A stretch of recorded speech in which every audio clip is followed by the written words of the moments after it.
वालेकुम class 9th, welcome back. सो आज हम अपना फिजिक्स का नेक्स्ट टॉपिक स्टार्ट करने जा रहे हैं, दैट इज़ टॉपिक नंबर 4.3।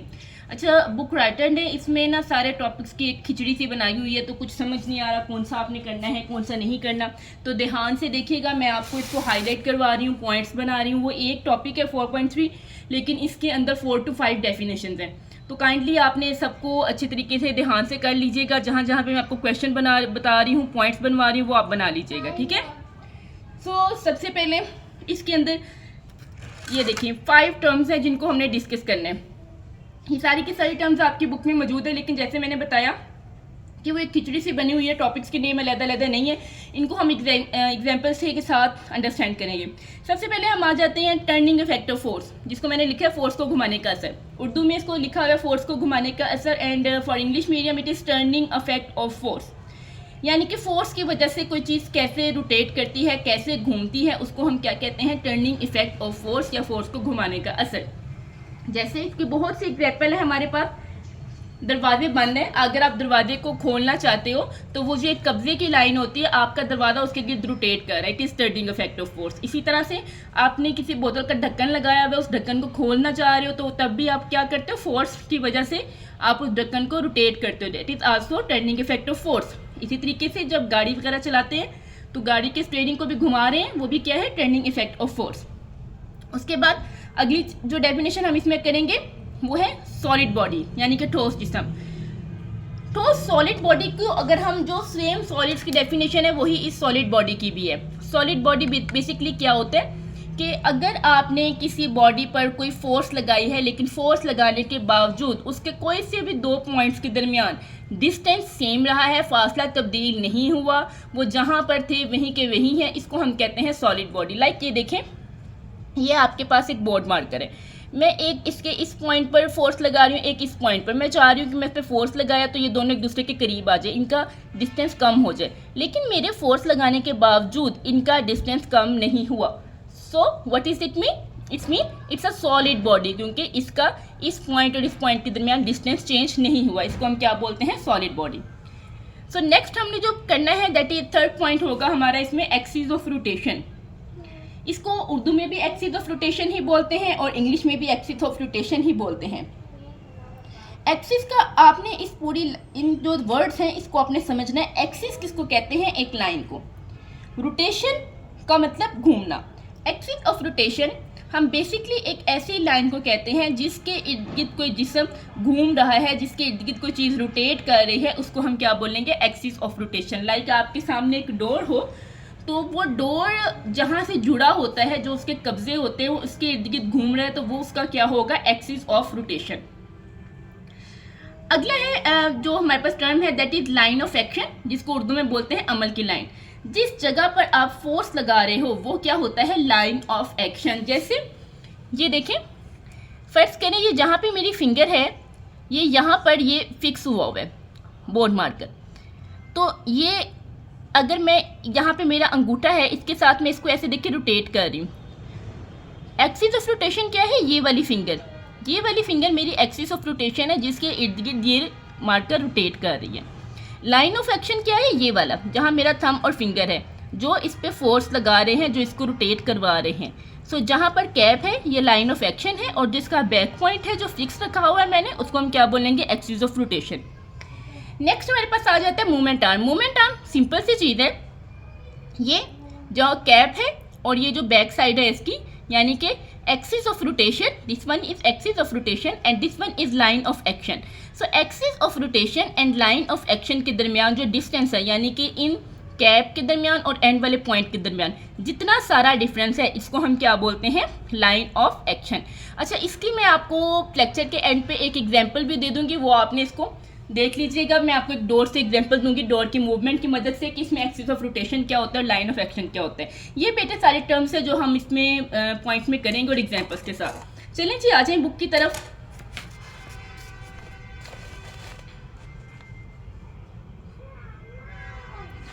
सो ये जो बेटे स्टार्ट में दिया हुआ है, ये तो इसमें कुछ करने वाला ही नहीं है, इसको यहाँ तक आपने काट देना है। ये हमारे पास पिछले कॉन्सेप्ट को ही क्लियर कर रहे हैं।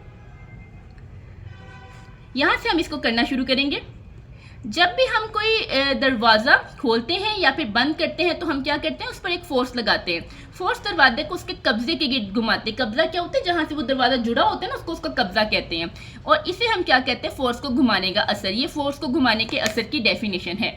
डोर वाली साइड से ना, यहाँ से जब डोर से शुरू किया, यहाँ से लेकर यहाँ तक इसकी डेफिनेशन है। तो पेपर पे क्वेश्चन भी आपको ये शॉर्ट क्वेश्चन में एज इट ही आएगा कि turning for English medium turning effect of force से क्या मुराद है, फोर्स के घुमाने का असर क्या होता है। तो यहाँ से लेकर यहाँ तक आपने इसका आंसर लिख देना। या नेक्स्ट आपने इसकी एग्जाम्पल देनी है कि जब आप किसी टूटी को खोलते हैं, बंद करते हैं, तो भी आप क्या कर रहे हो, टूटी को रोटेट कर रहे हो, तो वो भी क्या है, फोर्स को घुमाने का असर। बाकी ये वाला आपने काट देनी है। अब नेक्स्ट हमारे पास इसकी थोड़ी डेफिनेशन जो मैंने आपको पहले बताया। सबसे पहले हमारे पास आ जाती है सॉलिड बॉडी।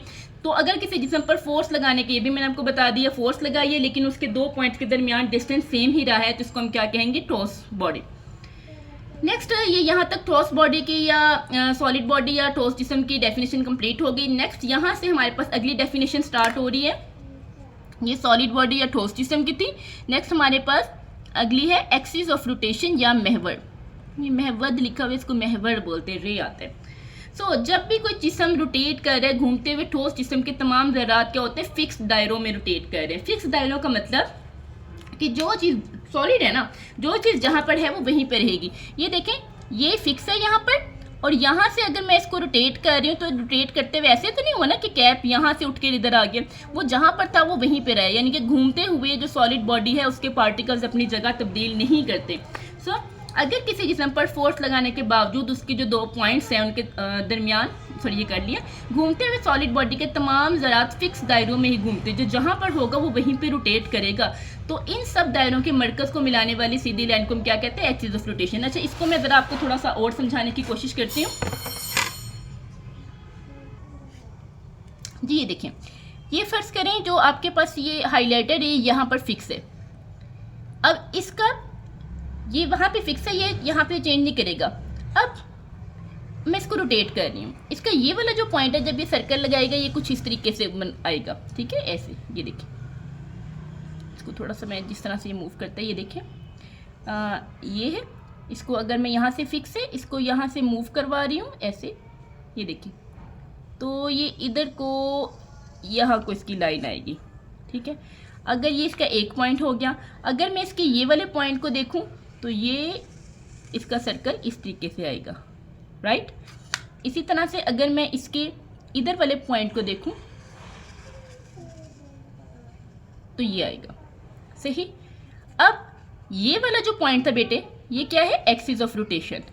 और ये वाला जो कौन सा, जहाँ पे मैं फोर्स लगा रही हूँ इस मार्कर की मदद से, ये line of action of force है।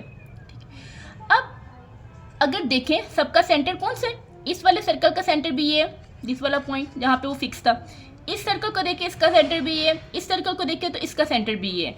इन सब सेंटर को अगर हम एक सीधी लाइन ड्रॉ कर ले तो जिस लाइन के साथ ये घूम रहा था, इसको हमने क्या बोलना है, एक्सिस ऑफ रोटेशन। अब देखिए जरा बुक की तरफ आए, जो बुक पे लिखा हुआ था, इन दायरों के मरकज़ों को मिलाने वाली सीधी लाइन क्या कहलाती है, एक्सिस ऑफ रोटेशन या महवर। ठीक है जी, अब आपको इसकी इजीली समझ आ गई होगी। नेक्स्ट पे आ जाए।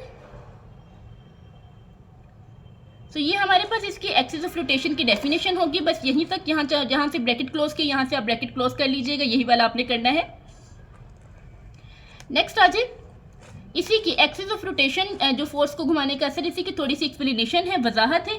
अब अगर आपको ये क्वेश्चन, वैसे तो ये शॉर्ट में आता है, लेकिन अगर आपको ये क्वेश्चन बेटे लॉन्ग में आता है तो आपने सबसे पहले ये फोर्स को घुमाने के असर की जो डेफिनेशन है, ये वाली आप इसमें सबसे पहले ये लिखेंगे, एंड देन उसकी ये एक्सप्लेनेशन है, वजाहत है, इंग्लिश में एक्सप्लेनेशन, उर्दू में वजाहत, ये करेंगे। और देन ये जो टर्म्स हैं, solid body, axis of rotation, इनकी डेफिनेशन लिखेंगे। खैर अब इसकी एक्सप्लेनेशन की तरफ आ जाए। किसी फोर्स को घुमाने के असर सिर्फ उसकी अददी कीमत पर मुनहसर नहीं होता, बल्कि उसकी लोकेशन पर भी। जैसे मैंने अभी आपको ये एग्जाम्पल दी, लोकेशन थी ना, ये वाली लोकेशन डिफरेंट है, दिस वन, फिर मैंने दूसरी लोकेशन ये ली, ये डिफरेंट है और ये डिफरेंट है। अगर देखें मैंने इसको ये वाली लोकेशन ली है तो इसका देखें सर्कल कितना बड़ा बना था, ऐसे ही इसका सर्कल बहुत बड़ा बना था।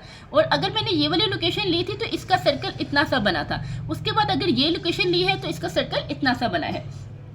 सो इस चीज़ को वो कह रहे हैं कि फोर्स को जो घुमाने का असर है वो उसकी अददी कीमत पर ही मुनहसर नहीं। अददी कीमत मतलब आपने कितनी फोर्स लगाई है, आपकी फोर्स की वैल्यू कितनी है, ज़्यादा फोर्स लगाई है या कम फोर्स लगाई है। अगर ज़्यादा फोर्स लगाएंगे तो ज़ाहिर बात है अददी कीमत ज़्यादा है, यानी कि आपने 20 न्यूटन की फोर्स लगा दी है। अगर आप कम फोर्स लगा रहे हो तो अददी कीमत कम है, जैसे आपने 5 न्यूटन की फोर्स लगा दी है। बल्कि उसकी लोकेशन यानी कि जहाँ पर आपने फोर्स लगाई वो भी मैंने आपको बता दिया। जितनी ज़्यादा फोर्स लगाएंगे तो चीज़ें उतनी ज़्यादा रोटेट करेंगी, यानी कि घुमाने का इफेक्ट, टर्निंग इफेक्ट ज़्यादा होगा। अच्छा, इसके अलावा अगली जो चीज़ हमने देखनी होती है, एक्सिस ऑफ रोटेशन से फोर्स का अमूदी फासला जितना ज़्यादा होगा उतना ही घुमाने का असर ज़्यादा होगा। अब ये देखें आप, ये एक्सिस ऑफ रोटेशन था ना आपका, ये वाला जिसके इर्द गिर्द चीज़ घूम रही है, इसको आपने क्या बोलना है, इंग्लिश में भी वही है और उर्दू में भी वही है, इसको हम कहते हैं एक्सिस ऑफ रोटेशन। अच्छा, अब इस वाले दायरे के लिए देखें, अगर मैंने इधर को फोर्स लगाई थी तो एक्सिस ऑफ रोटेशन की वैल्यू ज़्यादा है। जब मैंने फोर्स इस सेकंड पॉइंट पे लगाई कैप वाली साइड पे तो एक्सिस ऑफ रोटेशन की वैल्यू कम है। ऐसे ही है, ये देखिए ये लाइन बड़ी और ये कम है। और अगर मैंने इस पॉइंट पे फोर्स लगाई तो एक्सिस ऑफ रोटेशन की वैल्यू और कम हो गई। ठीक है, अब यहां पर जहां पर मैंने फोर्स लगाई इसको मैंने क्या बोलना है, लाइन ऑफ एक्शन। दो चीजें होंगी, जहां पर फोर्स लगा रहे हैं वो लाइन ऑफ एक्शन, जिसके इर्द गिर्द फोर्स लगा रहे हैं वो है क्या है, एक्सिस ऑफ रोटेशन।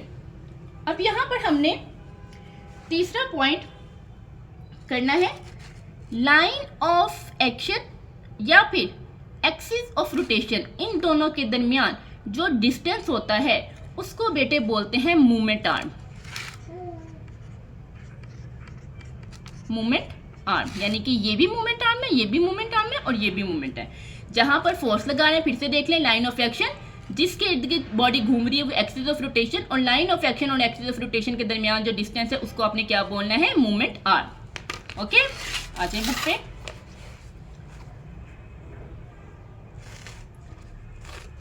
अच्छा जी, वो लाइन जिसके साथ फोर्स अमल करती है उसको अमल की लाइन, जिसको मैंने लाइन ऑफ एक्शन कहा है, उर्दू में इसको बोलते हैं अमल की लाइन और इंग्लिश में क्या बोलते हैं, line of action. Line of action भी लिख सकते हैं, सेम, आपको अमल की लाइन लिखने की जरूरत नहीं है, एक्शन का मतलब अमल ही होता है।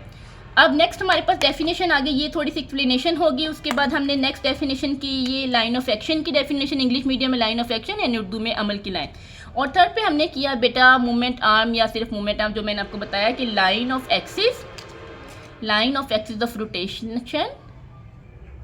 और ये फोर्स की अमल की लाइन यानी कि लाइन ऑफ एक्शन और एक्सिस ऑफ रोटेशन के दरमियान जो डिस्टेंस है उसको हमने क्या बोलना है, movement arm. This is movement arm, ये भी मूवमेंट आर्म, ये भी मूवमेंट आर्म, ये भी, और ये line of action of force. ठीक है जी, नेक्स्ट हमारे पास ये एग्जाम्पल आ जाती है, एग्जाम्पल की हेडिंग देनी है। अब ये देखो, यहाँ पे दरवाजा फिक्स होता है, इसको कहते हैं दरवाजे के कब्जे, और ये क्या है, हैंडल। यहाँ से आप पकड़ के दरवाजे को खोलते और बंद करते हो तो दरवाजा इसके गिर्द घूमता है, ये क्या हुआ, एक्सिस ऑफ रोटेशन।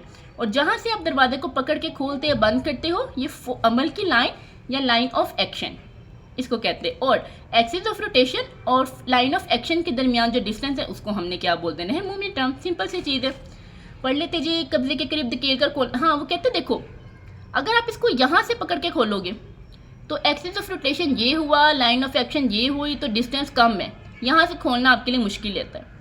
थोड़ा ज़्यादा कर दोगे, मूवमेंट आर्म ज़्यादा हो गया तो यहाँ से खोलना आसान होगा। लेकिन सबसे ईजी क्या होगा, यहाँ पर जब अब आप एक्शन इधर कर रहे हो, एक्सिस ऑफ रोटेशन इधर है, जब एक्सिस ऑफ रोटेशन और लाइन ऑफ एक्शन के दरमियान डिस्टेंस यानी कि फासला ज़्यादा होगा तो मूवमेंट आर्म भी ज़्यादा होगा और चीज़ों को खोलना या उसमें टर्निंग इफेक्ट पैदा करना ईजी होता है। मुश्किल है बनिस्बत इसके हैंडल के जरिए। यही वजह है कि दरवाजे और खिड़कियों के हैंडल कब्जों से, यहाँ पे तो ऐसा कभी देखा आपने, इतना छोटा सा दरवाजा देखा, इतना सा नहीं, दरवाजे बड़े होते हैं। जितना दरवाजा बड़ा होता है उसका टर्निंग इफेक्ट ज़्यादा होगा, उसको खोलना आसान होगा, ताकि फोर्स लगाकर मूवमेंट को बढ़ाया जाए, यानी कि जितना फासला ज़्यादा मूवमेंट आर्म क्या हो जाएगा, ज़्यादा।